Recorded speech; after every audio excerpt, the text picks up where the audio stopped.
চলে যায় দু চোখের পথে, বলে যায় কথা তোরই যে, মন আমার ভাব ঘুরে যাবে দূরে তোকে না পেলে।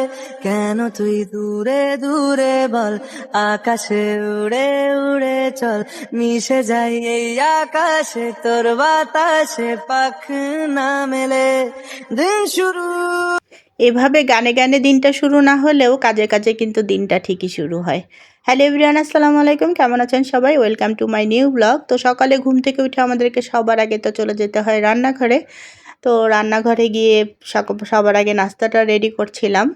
ওই তো আমার ফ্রোজেন পরোটা যেদিন রেডি করা থাকে তখন তো আমার একটু টেনশনটা কম থাকে। তারপরে টেনশনটা আমার ছেলেকে নিয়ে। ও আবার সব কিছু দিয়ে পরোটা খেতে চায় না, আর পরোটা খেলেও সে পরোটাতে একদমই খেতে চায় না। তো তার জন্য মাঝে মাঝে খিচুড়ি বা ফ্রাইড রাইস অনেক কিছুই করতে হয়, ডিফারেন্ট কিছু করতে হয়। সকালে ঘুম থেকে ওঠার পরে আমি সবার আগে ডিমটা সিদ্ধ করে দেই, তারপর এই পাশে আমি অন্য কাজগুলো করতে থাকি। এখন অবশ্য গ্যাসের সমস্যাটা একটু কম করছে, যার জন্য লাইফটা একটু আরামে আছে। তারপরও মাঝে মধ্যে দেখবেন আমি ইলেকট্রিক চুলা রান্না করছি, সেদিন আমার গ্যাস থাকে না বলেই আমার ইলেকট্রিক চুলাতে চলে যেতে হয়। আর নাস্তা বানাতে বানাতে মেয়েদের মনে কোটি টাকার যে প্রশ্নটা আসে সেটা হলো আজকে দুপুরে কি রান্না করব। এই চিন্তা করতে করতে মনে হয় মেয়েদের অর্ধেক চুল পেকে যায়। আমার তো সেটাই টেনশন করতে হয়, এবং ফেসবুকে যেহেতু কাজ করি আপুদের পোস্টগুলো দেখি, তাদেরও একই টেনশন যে কি রান্না করব।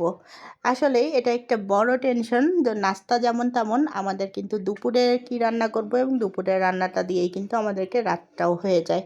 তো নাস্তা রেডি করে তারপর আমি ওগুলো ভেবে নিচ্ছিলাম, তো সেগুলো এই ভিডিওতে আনি নাই। সাথে ছেলের জন্য একটু ডিফারেন্ট ওয়েতে ডিম ভেজেছিলাম। ডিমটা একটু গতকাল আমি একটা চাইনিজ ভিডিওতে দেখেছিলাম ডিমটা এভাবে ওরা ভেজে নিল। তো আমার কাছে খুবই ভালো লেগেছে, দেখে মনে হয়েছে টেস্ট লাগবে। তো সকালে টাইম ছিল না, তাই শুধু বাবুর জন্য একটা করেছিলাম।